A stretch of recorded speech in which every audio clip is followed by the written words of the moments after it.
Shalom. Israel, America,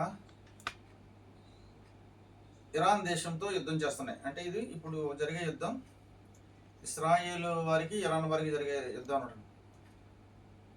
చాలామందికి America దేశం ఎందుకు సపోర్ట్ చేస్తుందో తెలియదు, ఇజ్రాయెల్ దేశానికి సపోర్ట్ లేకపోతే ఏం చేయలేదు, ఇలా రకరకాలుగా మాట్లాడుతున్నారండి.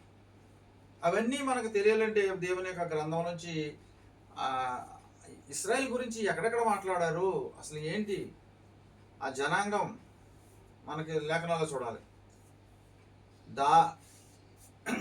దేవుని యొక్క గ్రంథంలో అబ్రహాం గారిని పిలిచి నేను చూపించే దేశానికి వెళ్ళు, నేను చాలా గొప్పవానిగా చేస్తానని సెలవిస్తే ఆయన వెళ్ళారు. అప్పుడు ఆయన్ని దీవించారు. ఎలాగని, ఈ భూభాగం అంతా నీకు ఇస్తున్నాను, నిన్ను దీవించేవాడు దీవించబడు, నిన్ను శపించేవాడు శపించబడు. చూడండి దీవెన ఎలా ఉన్నాయో ఆ దేశానికి. ఆ యొక్క ప్రజలను ఏమాత్రమో దూషించినా, చులకనగా మాట్లాడినా, ద్వేషించినా శాపాలు తప్ప. ఇకపోతే దాని తర్వాత నీకు శత్రువులకి విరోధం ఏంటన్నా వాళ్ళందరూ హతం చేస్తాను. ఇంకా చాలా దీవెనలు ఉన్నాయి. తర్వాత ఇస్సాక్ గారిని బలిగా అర్పించమంటారు. ఆయన అర్పించేసిన తర్వాత ఏమంటారంటే, నీ సంతతి వారు తమ శత్రువులు గమని స్వాధీనపరచుకొందురు. చూసారా, అంటే అబ్రహాం గారి యొక్క సంతానము వారి యొక్క శత్రువులు గమని అంటే వాళ్ళ ద్వారాల దగ్గరికి వెళ్ళి తండ్రి వస్తారు, స్వాధీనపరచుకుంటారు వాళ్ళ యొక్క సొత్తుని. కానీ వాళ్ళ దోపుడు సొమ్ము తీసుకోరు కానండి, వాళ్ళని చెత్తకొట్ట వస్తారు. అలాగే ఈ దినాన్ని ఇజ్రాయెల్ యుద్ధ విమానాలు ఇరాన్లోకి వెళ్ళి ఆ దేశం మీద బాంబులు వేసి వాళ్ళని నాశనం చేసి రాగలుగుతున్నారు. అలాగే యాకోబు గారు సిరియా దేశానికి వెళ్లే ముందు ఇస్సాక్ గారు దీవిస్తారు. ఏమని, అక్కడ కూడా విస్తారమైన ధాన్య ద్రాక్షారసాలు ఇస్తున్నాను అని చెప్తూ, దాంతోపాటు నీ బంధువులందరూ నీకు ఏలికలుగా ఉంటావు వారికి, అంటే వాళ్ళని నువ్వు పాలిస్తావు. అక్కడ కూడా నిన్ను శపించేవాడు శపించబడు, నిన్ను దీవించేవాడు దీవించండు. మరలా అదే పదాలు వస్తాయండి. అలాగే రెబ్కా గారు ఇస్సాక్ గారిని చేసుకుంటూ వెళ్ళేటప్పుడు కూడా తమ ఇంటి వారు ఏమని దీవిస్తారు, నువ్వు వేవేల మందికి తల్లి అవుదువు, నీ సంతానం వారు తమ శత్రువులు కానీ స్వాధీనపరచుకోవాలి. చూడండి శత్రువుల గురించి ఎలా మాట్లాడుతున్నారు. అలాగే బిలాం అనే ప్రవక్త అక్కడ సంఖ్యాకాండం 23-24 కూడా మాట్లాడతారు. అతడు ఒంటిగా నిలబడతాడు, సింహం లాంటిది, ఆడు సింహం లాంటిది. ఆ దేశాల గురించి మాట్లాడుతాడు. రక్తం త్రాగే వరకు పండుకోదు, అది పడుకుంది లేపువాడు ఎవడు. అక్కడ కూడా ఎలా ఉన్నాయి చూసాడండి లేఖనాలు ఎలా ఉన్నాయో. దానికి గురుపోతి వేగం అంటే వేగం కలదు. ఇలాగ మనము లేఖనాల్లోంచి మనకు కనబడుతుంది. ఇందులో ప్రధానమైనది ఏంటంటే ఆదికాండము 28వ అధ్యాయము 14లో అక్కడ చాలా స్పష్టంగా రాయిస్తారండి. అక్కడ యాకోబు గారికి అది వచ్చింది కళ. ఆ కళలో 50,000 ప్రత్యక్షమవుతారు. కళలో చెప్తారండి దీవెనది.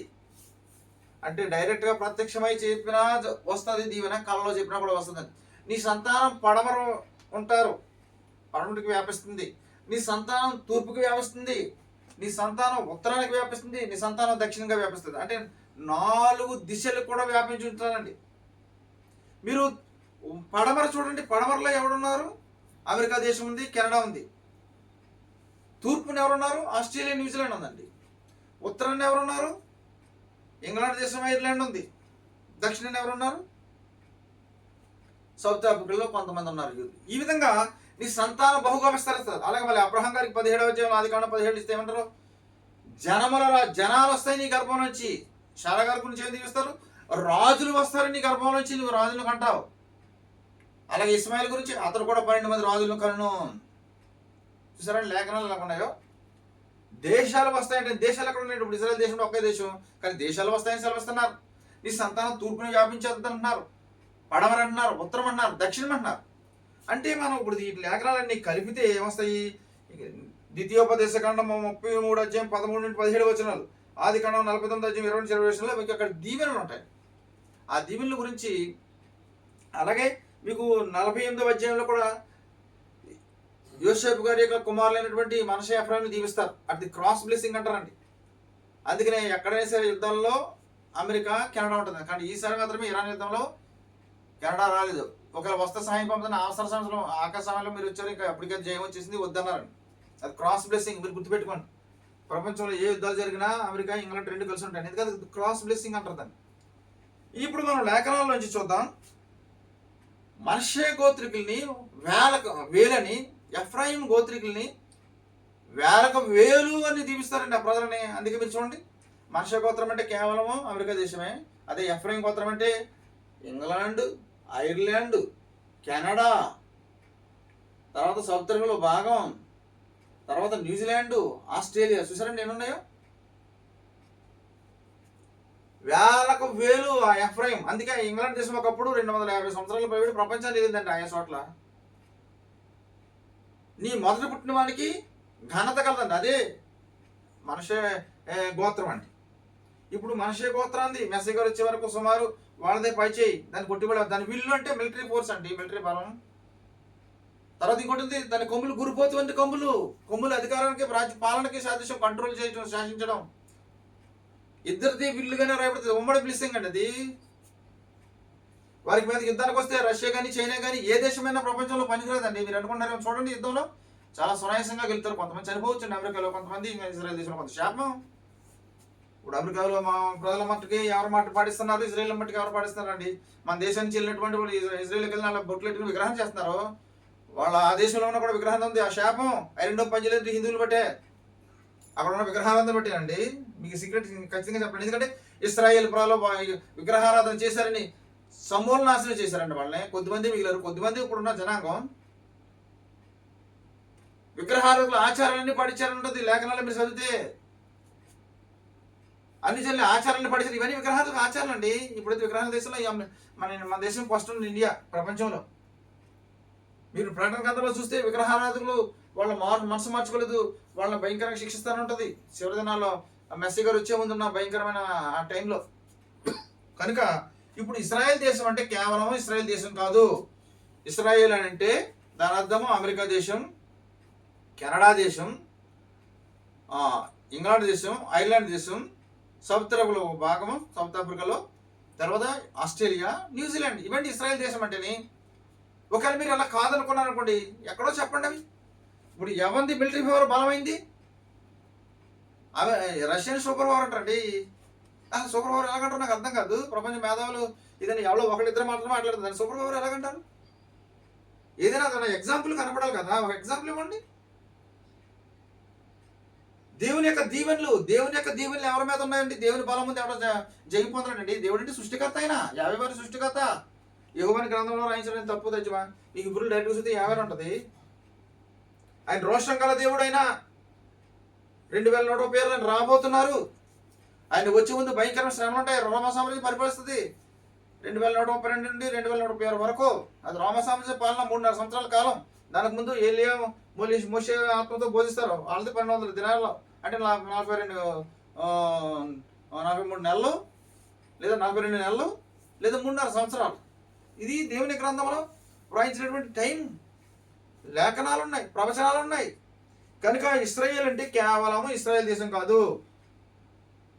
అమెరికా దేశాన్ని ఇజ్రాయెల్ దేశం యుద్ధంలో లాగిందంటారంటే చాలా అజ్ఞానం మాటలు, లోక సంబంధం. అందుకే దేవుని లేఖనాలు తెలియాలి. ఇప్పుడైతే శిక్షలు ఇజ్రాయెల్ దేశమే పొందండి. ప్రపంచాన్ని ఎవరికి నొప్పి లేదు.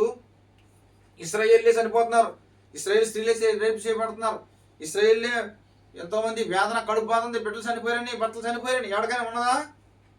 కానీ తీర్పు దినం ఉంది, భయంకరమైన శిక్ష. ఇస్రాయేల్ని ఎలాగైతే శిక్షించారు అంతకంటే ఘోరంగా శిక్షిస్తారు. ఇస్రాయేల్ని ఎన్ని రకాలుగా శిక్షించారు, ఎన్ని విధాలుగా శిక్షించారు. అమెరికా దేశం కలిపి యుద్ధం చేస్తుంది ఇరాన్తో అని నేను మా వెబ్సైట్లో పెట్టాను చూడండి. మా వెబ్సైట్ www.yhwhcalendar49.com, అలాగే apostolic.foundation.com. ఈ రెండింటిలో మీకు కనపడుతుంది. కనుక ఇస్రాయేల్ దేశం అంటే కేవలం ఇస్రాయేల్ దేశం కాదు.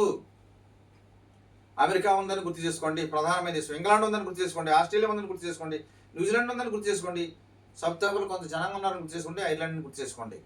అబ్రహాం గారు ఇచ్చిన దీవెనలో వారిని దీవిస్తూ అని ఏమంటే నీ సంతానం వల్లే ప్రపంచంలోని అందరూ బతుకుతారు. ఈ దిన ఏ ఉద్యోగం చేసినా ఇస్రాయేల్ కనుగొన్న దాన్ని పెట్టండి, ఇంగ్లీష్ ప్రజలు కనుగొన్న దాన్ని బట్టే. ఏది ఫ్యాన్ కనుగొన్నారంటే ఫ్యాన్ అనేక బతుకున్నారండి, ఏసీ కనుగొన్నారంటే ఏసీ వల్ల బతుకుతున్నారు, కారు కొనుక్కున్నారంటే కారు వల్ల బతుకుతున్నారు, కంప్యూటర్ కొనుక్కున్నారంటే దాని ఉద్యోగం చేసి బతుకుతున్నారు. ఇదన్నా సాఫ్ట్వేర్ మీద అందరూ బతుకున్నారంటే వాళ్ళకి అనుకున్నాయి. బేసిక్స్ అని వాళ్ళే కదా. తర్వాత ఎవరు రీసెర్చ్ చేశాడు అనేది గొప్ప సంగతి కాదండి, ప్రిన్సిపల్ తెచ్చిన వాళ్ళు. కనుక ఇస్రాయేల్ గురించి, అమెరికా ప్రెసిడెంట్ గారి గురించి, ఇస్రాయేల్ ప్రధానమంత్రి గారి గురించి ఎవరిని సరే చులకంగా మాట్లాడితే వాడిని ట్రంప్ని పిచ్చోడు అంటున్నారండి. అలా ఆడని బతుకంతా మీ బతుకంతండి. ఆలోచన చేసుకోండి. ఇస్రాయేల్ని భయంకర బానిసత్వంతో శిక్షించారండి. గుర్తుపెట్టుకోండి, రేపు మీకు పడే శిక్షలో భయంకరమైన శిక్ష పడుతుంది. మీకు ఏ కాకి పని పడుతుందో లేదో తెలియదండి మాకు. ఇప్పుడు దరిద్రులే కాకికం చేస్తున్నారండి. రేపు మీకు అదే శిక్ష గుర్తుంచుకోండి. మీ బ్రతకంతా దేవుని ఉగ్రత ముందు మీరు నిలవగలరా? ఇప్పుడు దేవుని ఉగ్రత ఇజ్రాయెల్ మీద పడింది కనుక ఇజ్రాయెల్ అంటే అమెరికా వచ్చింది అండి, కావాలి. ఎందుకంటే బలమైనడు కదా వచ్చింది యుద్ధానికి. బలమైనడు శాసిస్తాడండి. మైట్ ఈజ్ రైట్ అన్నారు. ఆ ప్రోగ్రామ్ తెలుసుకోండి. కనుక ఇస్రాయేలుకి అమెరికాతో కలిపి జరుగుతున్న ఇరాన్ వార్లో నిశ్చయంగా ఇస్రాయేల్ అమెరికా జయం పొందుతుంది. ఇరాన్ ప్రజలు ఓడిపోతారు. భయంకరంగా చిత్తుగా కొడతారు. వాళ్ళు పిచ్చుకోకుండా కొట్టినట్టు కొడతారండి. మీరు చూడండి, దేవుని యొక్క లేఖనం నెరవేరుతుంది. పరంతం నీ మాటలు దీవించును గాక. ఆమేన్.